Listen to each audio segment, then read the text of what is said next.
Exercise 1B, question number 12. In the figure, line 1 is parallel to x-axis. यानी जो आपकी line 1 है वो पैरेलल टू एक्स एक्सिस है, and line 3 is parallel to y axis, और line 3 जो है ये वाली वो parallel to y axis. Line 2 is parallel to line 5 and line 4 is parallel to line 6.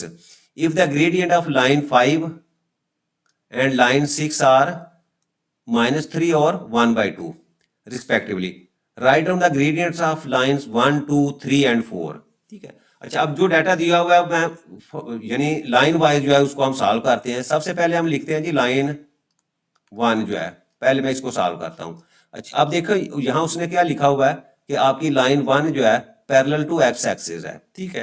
अच्छा, इसका मतलब क्या हुआ कि जो भी line parallel to x axis होती है, यानी यहाँ में अगर मैं लिखूं कि आपकी लाइन 1 जो है ये क्या है, ये पैरेलल टू एक्स एक्सिस है, और पैरेलल टू एक्स एक्सिस हो तो उसका ग्रेडियंट क्या होता है, वो 0 होता है. तो सो मैं यहाँ लिखता हूँ, सो ग्रेडियंट जो है, ग्रेडियंट यानी m जो है वो आपके पास जो है वो 0 है. ठीक है. अब मैं लाइन 2 की तरफ आता हूँ.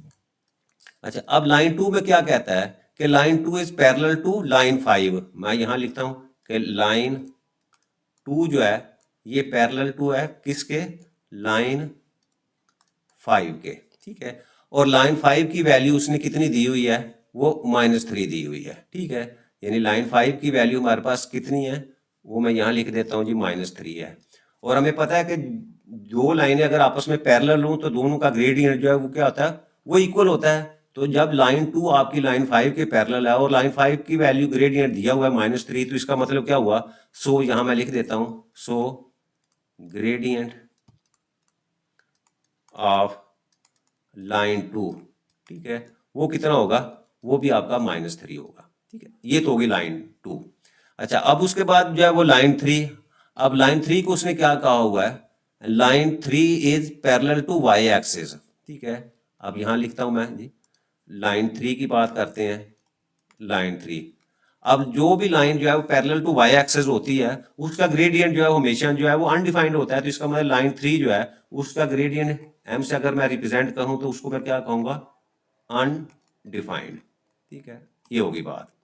अच्छा, अब उसके बाद जो है वो लाइन 4 की तरफ आते हैं. लाइन 4.